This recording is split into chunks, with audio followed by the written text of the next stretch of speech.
and welcome to another Face-Off. This is Sportmentary, and joining me from Winnipeg again is the Comish. How you doing, guy? Well, I'm doing okay. Only a few more days till another Bomber loss, so. Oh, yeah, well, let's not talk about that. We can talk about that during the week for the Bomber recap. Well, the Commish and I are doing something a little differently. And, usually the Face-Offs are really set aside for the Commish and I to kind of go at each other with our different viewpoints. The topic that we are tackling tonight is one of nature that both of us agree there's really not a way to disagree necessarily with each other. Maybe on pieces of things we might not agree, but the Paterno incident was so gross and what it did to children that we can't have an agree or disagree, because we both agree that it was a heinous crime and children suffered at the hands of a pedophile. With that, we're going to have a general discussion today about the potential sanctions that are going to come across tomorrow by the NCAA and the removing of the Paterno statue. And I'll just get it started. First off, what I've been able to gather, Commish, is that there could be a fine of $30 to $60 million, and I guess other sanctions that are worse than if they just had the death penalty. I think they're going to remove them from playoff games, playoff contention. Their scheduling is going to be contained. Their recruiting is going to be hampered. So they don't really need a death penalty. And I do have mixed feelings on this. I want that university to be so hammered, okay? So hammered. But I do believe in procedure. And if the NCAA in this particular case is going to go against the procedure that it has put in place to do its own investigation into allegations of misconduct, then I believe it should follow it. It would have more teeth. I think in the end, it might be 6 months out, but it would have more teeth, because if the NCAA finds out what the Free Report found out, that's just more evidence. In this case, they're using the Free Report as part of their decision making. That, I find, is usurping their control. That's just what I say. I agree with the end product, but I don't agree with that. I don't know. What do you have to say on that? I don't know. I'm really shocked by what happened there.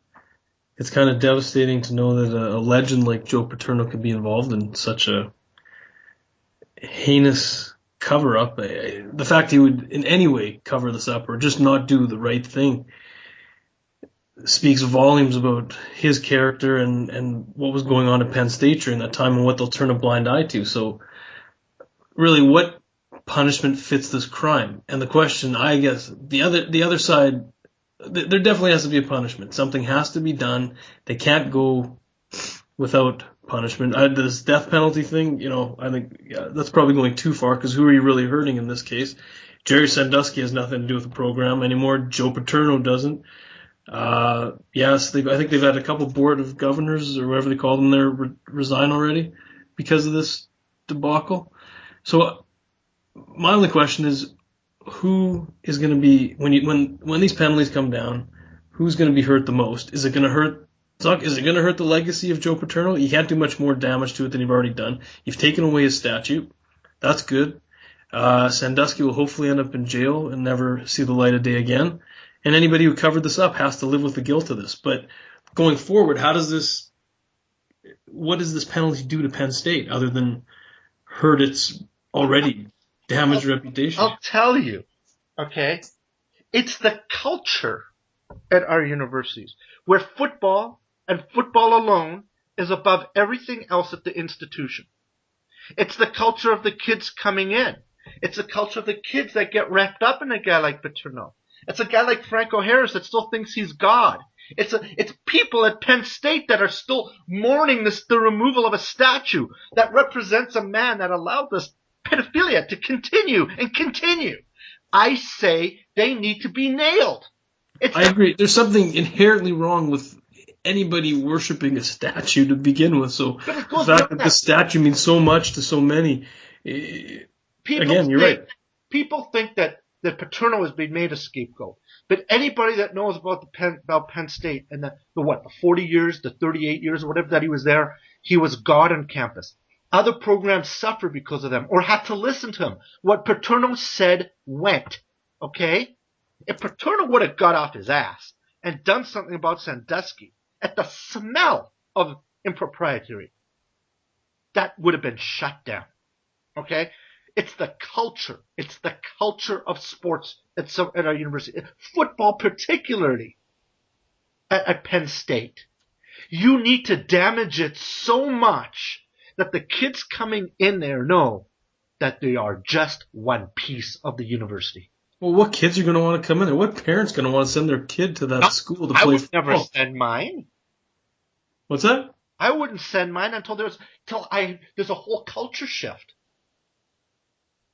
It takes decades to have a culture shift, which is why the problem is anytime something this magnitude happens, it gets sensationalized to the point that it's covered ad nauseum, and it loses its effect. We almost get desensitized to what's happened here.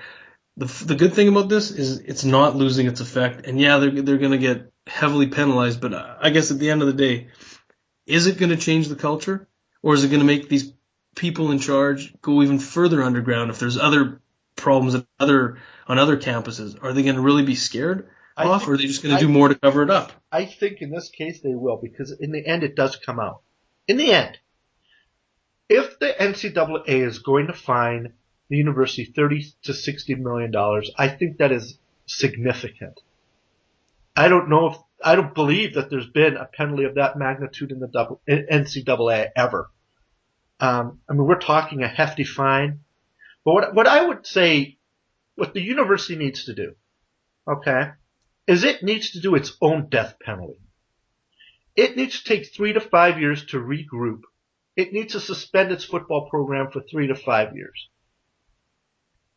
That's another message it will send, that if this ever happens again, we will shut down the program. Yeah, but they're not gonna do that because there's the economic impact it'll have on the school.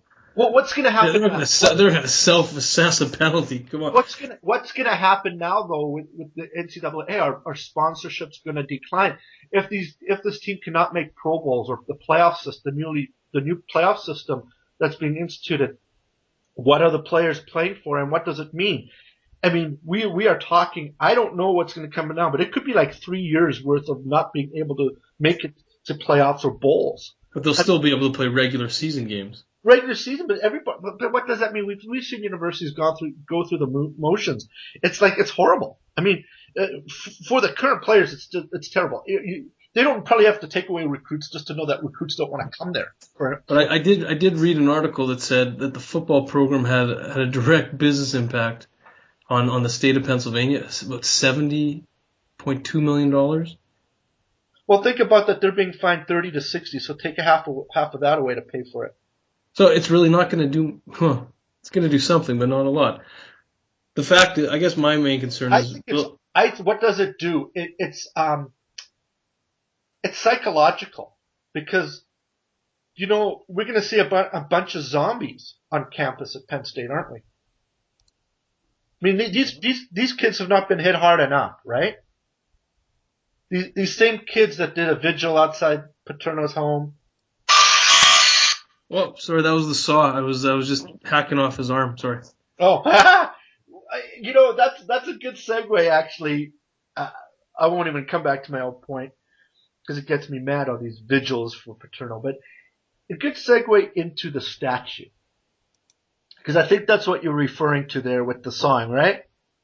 I'm absolutely referring to that.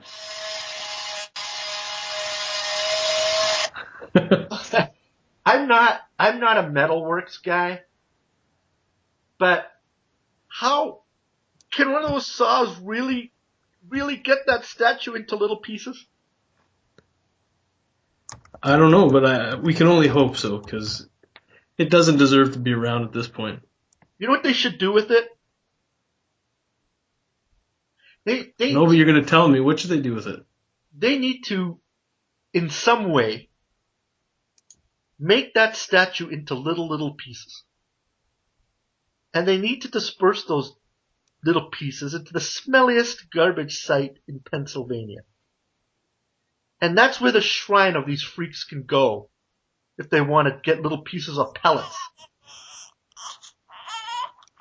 Oh, you shouldn't have said that. You just made Franco Harris cry.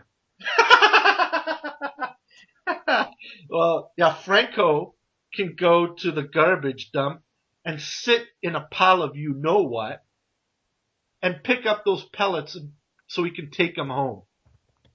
I usually I don't like to agree with you. Usually I like to say that I'm right and you're wrong, but you've hit the nail on the head with this one. Like I said, no punishment can fit this crime. Taking away a statue and having grown men cry over the fact it's being removed is shocking and appalling to me. The whole situation is, but I just don't think that I don't think that whatever penalty you're going to give to them, that another incident's going to happen that'll take the spotlight off of what happened at Penn State, and we'll forget it. We won't forget about it, but it won't be front and center on our mind. It's going to have to be pretty big. I mean, this one's pretty huge. Oh, I'm not saying this isn't as big as it gets, but if they're not, I guess we'll have to wait to see what happens tomorrow. But if they're not going to give them the death penalty, then it's not going to have the same effect. But the death penalty is usually only for 1 year, so this might actually have more effect. But I want to get back to the statue. Yes, the statue. Because I mean, I don't know if you saw images of the Paterno statue being taken away, and it just maybe happens to be the way it looked, right? So you got the Paterno statue with a towel over the head, right? Like it's a human being, being taken away. There's blue towel over his head, like you would do, when alleged rapists, charged rapists and murderers are taken in, they got this towel over there, the sheet over their head, and every once in a while, these freakoids decide to put their hand up in the air, like they're mocking everybody behind them. Well, the Paterno statue has his Paterno arm with the number 1 finger up there. Like, I'm number 1, right? And you have the statue being taken away as if it's a guy walking away with a blue towel over it, and this one arm up looks like a gloved arm with the number 1 sign. I swear. Oh, sorry. That was just the tree falling. Oh. I mean, the statue falling. But all I can say is of all the images I've seen, that it looked like this guy being led into court, the statue. It was the weirdest thing I ever saw. But what else could be done? I just want to add this. Well, I would say is eliminating the program forever would be the ultimate penalty, and that's never going to be done. I would say the next step is to eliminate every mention of Paterno's name, Joe Paterno's name, from the university. All the record books need to be expunged of his name as if they didn't have a coach during that time. The library his name needs to be taken off that. Every mention of Joe Paterno, that name, needs to be removed from that campus. I agree to an extent that they should, in a way, remove his name from certain things, but I think now when you mention the name has been damaged so much that just the mere mention of it is not going to conjure up images of a great coach or a great teacher or whatever he was known for being over in Penn State. It's going to conjure up images of a monster who aided and abetted this Sandusky and his. The only thing I can say is the Ted Bundy Library of Higher Education would never be on any university in this country, right? That's true.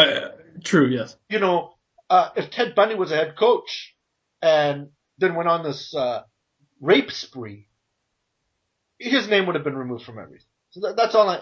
There's other people that are evil and done bad things, and their names are stricken from the register. And I agree, but I think my last point about this whole matter will be, well, I'm interested to see in what penalty they've actually agreed upon, because from what I've been reading, they actually know what the penalty is going to be. They've already agreed upon it.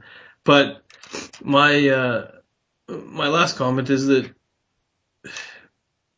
Paterno was caught up in the power and all the accolades that came with being holding that position. And he obviously lost sight of what was important, and his name will forever be attached to this horrible incident.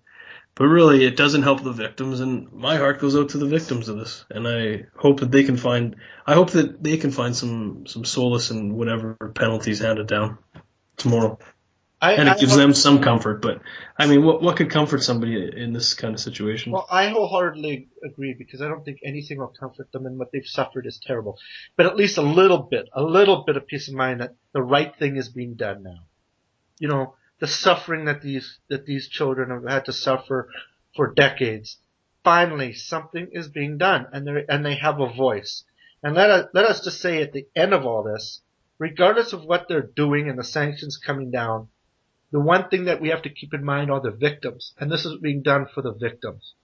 And that's why it annoys me that anybody who says Paterno's a scapegoat, or this is a scapegoat, or that's a scapegoat, there were dozens of victims. We don't know how many, and it'll probably come, each month we'll hear more. There were tons of victims, and we have to keep them in our thoughts and say this is being done for them. A little thing, but it's being done for them. And anybody who can sit out there and still have vigils over somebody who I think and I believe is a monster, who allowed a colleague and friend to continue to do this, I think those people are sick. And I'll tell you why. Because even if for some reason 20 years down the line we find out Paterno was innocent, and I think that's a pipe dream, I don't think that's going to happen. He's never going to be innocent. Right. But he just turned a blind eye to this. The bottom line is, the way I err on the side of caution. These crimes are so heinous that even if I believe that due process should be done, but at the same time, while I await for due process, it's not like I'm going to sit a vigil out of a guy's house who's been alleged to have taken part in heinous crimes. The mentality of not being able to separate that and say that there's potential for this man to have sat by while children were raped and sodomized, and they go in to protect this man at all costs. That, to me, I don't know how people are raised anymore. That's all. That's how I'm going to end. Okay. Yeah, it is. It's a sad statement on the where society's heading, and hopefully, this penalty will, whatever it is going to be, will give those people that are still supporting him, an indication of just how serious this matter is. I don't think they're taking it seriously enough. I don't think they think that he's at fault because they think he didn't commit the crime. It was Sandusky who did this. And any way you look at it, the fact I don't care if he even suspected him of it and had no first-hand knowledge he was doing it. He owed a duty to those victims, or the people that could have been victimized, to report it, get rid of that guy, do anything, something more than he did. His reputation should suffer, and the school has to be penalized, as you said, to change the culture. I'm going to personalize this a bit, and this would never happen in our circle of friends, I believe. And I guess you could never say never, but maybe a 0.00001% chance. But let's say I had knowledge of either a friend of ours, a mutual friend, who had done something to one of our children like this, and one of us sat on that news to protect the other friend, one of us would be in the grave.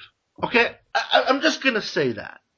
Okay? Maybe not in the grave, but you know what I'm getting at, because we're not violent people. But you know what I'm getting at. The notion of supporting this evil.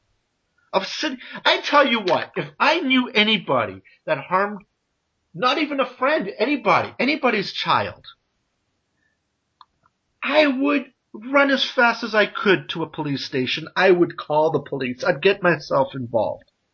Well, yeah, no. Well, again, all we can say is that Paterno was misguided, and he put his career and whatever satisfaction he got out of the power he had ahead of those people that he had a chance to protect. And here, let's hope that they stick it to them good, and that somehow he feels the effect, or of the penalty, but unfortunately he's not here to feel the effect. But I think he felt enough on his last days here.